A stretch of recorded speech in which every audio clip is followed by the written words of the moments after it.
Bonjour et bienvenue pour un nouvel épisode pour le jeu Cross the Ages. Aujourd'hui, on va vous détailler les différentes manières pour obtenir des cartes. Et pour ça, je suis avec deux nouveaux collègues, Nathan et Lisa. Yes, salut. Hello. Est-ce que vous pouvez un petit peu vous présenter l'un l'autre? Tu veux commencer ou je commence? Bah, je t'en prie, vas-y. Vas-y. Du coup, moi je travaille avec Citier depuis à peu près 2 mois, notamment avec la team marketing et partnership. Et voilà, je suis le projet depuis un bon moment, donc je connais bien le projet. Et c'est pour ça que je suis sur ce petit tournage avec Sofiane et Lisa. Je fais aussi partie de l'équipe, mais plus sur la partie production. Je suis rigueuse, je suis après la modélisation des personnages, des assets, et je viens placer des squelettes, des contrôleurs, pour qu'ensuite ça puisse être donné à l'animateur et être animé. Magnifique. Bon du coup, on va directement attaquer le sujet. Comment on obtient des cartes? L'équipe. Comment ça se passe? Alors, on a un starter pack qui est composé de 20 cartes, qui est totalement gratuit et qui permet en fait d'offrir un panel pour pouvoir commencer la partie de jeu, quoi. Et aussi, on peut acheter des cartes directement dans la boutique ou en obtenir en jouant au travers des différentes parties et des missions. D'ailleurs, est-ce qu'on peut commencer un peu à détailler tout ça?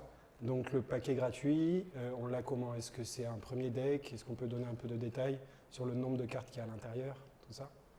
Oui, donc, du coup, il est gratuit et effectivement, donc, on a un premier deck qui nous permet de pouvoir jouer la partie. Enfin, c'est un deck qui permet de commencer simplement. Donc, vous avez une vingtaine de cartes, des terrains, enfin, de quoi jouer tout simplement. Par contre, on ne peut pas, les cartes que vous allez obtenir à l'intérieur, vous ne pouvez pas les merge, vous ne pouvez pas les minter, vous ne pouvez pas les modifier, ce sont des cartes de base. Et après, si vous voulez pouvoir modifier vos cartes ou les minter, il va falloir en obtenir d'autres façons, soit en jouant, soit en achetant. Voilà. Ok, très bien. Du coup, est-ce que tu peux nous détailler un petit peu comment on achète des packs in-game? Pour obtenir des packs, vous allez devoir acheter des chests. Et pour acheter ces chests, vous allez devoir acheter des cristaux. Et ces cristaux, vous pouvez les obtenir avec de l'argent, donc des dollars, de l'euro ou peu importe. Et puis voilà. Ouais, c'est la monnaie in-game, quoi. C'est ça. Et chaque chest, du coup, contient 1 à 48 packs. Et le prix varie. Et effectivement, les cristaux sont la monnaie in-game. Une des monnaies in-game. Ok, donc tu étais en train de dire qu'il y avait de 1 à 48 packs. Est-ce qu'on peut détailler un peu les lots qui sont disponibles pour, dans les chests par exemple? Combien il y a de chests possibles? Ok, donc vous avez des chests de 1, de 2, de 4, de 6, de 12 ou de 48 packs.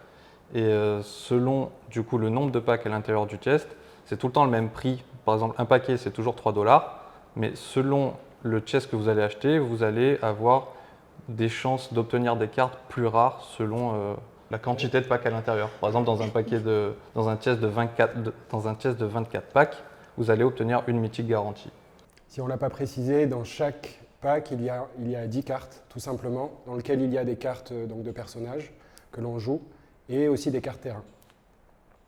Ok, du coup, tu nous as dit qu'il y avait plusieurs possibilités pour acheter des cristaux.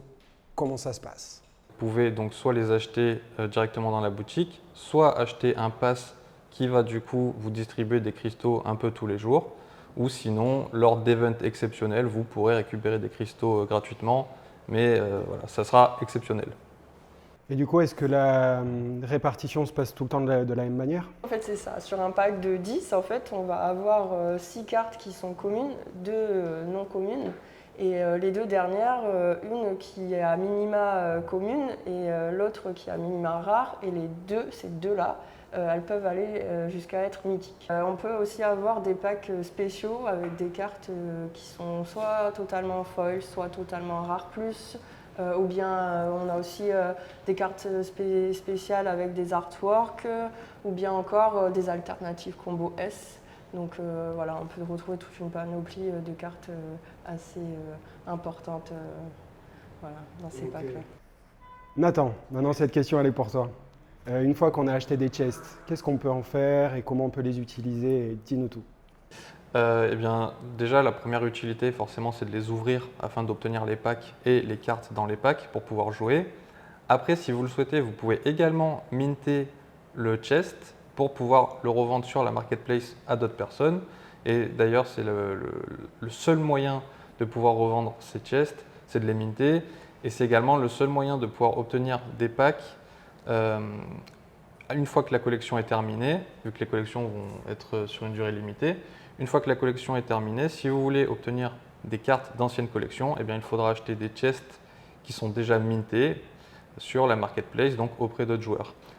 Par contre, pour faire ça, en fait, il faut minter le chest et donc minter l'intégralité des cartes à l'intérieur du chest, donc payer le coût de mint pour chaque carte.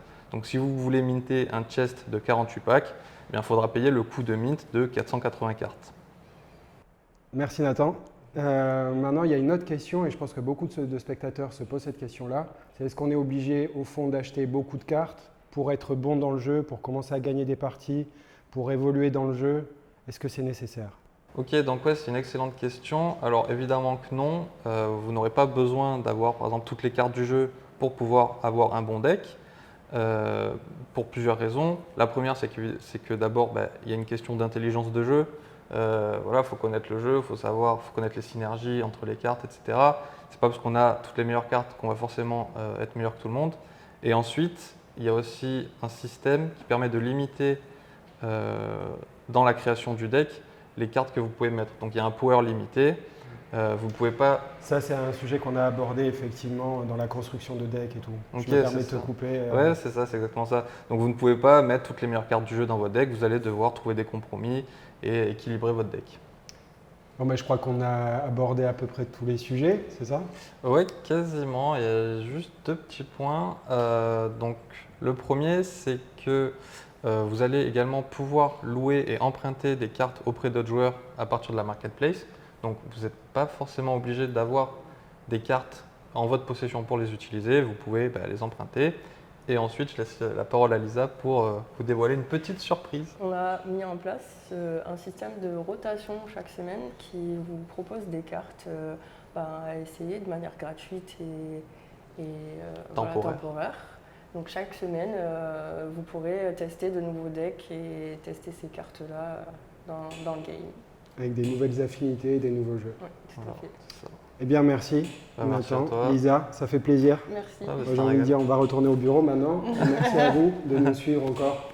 Et à bientôt. Salut. Franchement, la communauté, ils sont chauds. Ah oui, qu'est-ce que ça raconte? Ça arrête pas de faire des commentaires dans tous les sens. Ils cherchent des énigmes dans les épisodes. Ah bah après, qu'est-ce qui dit qu'il n'y en a pas d'énigmes dans les épisodes? On n'a pas oublié un truc? Ah.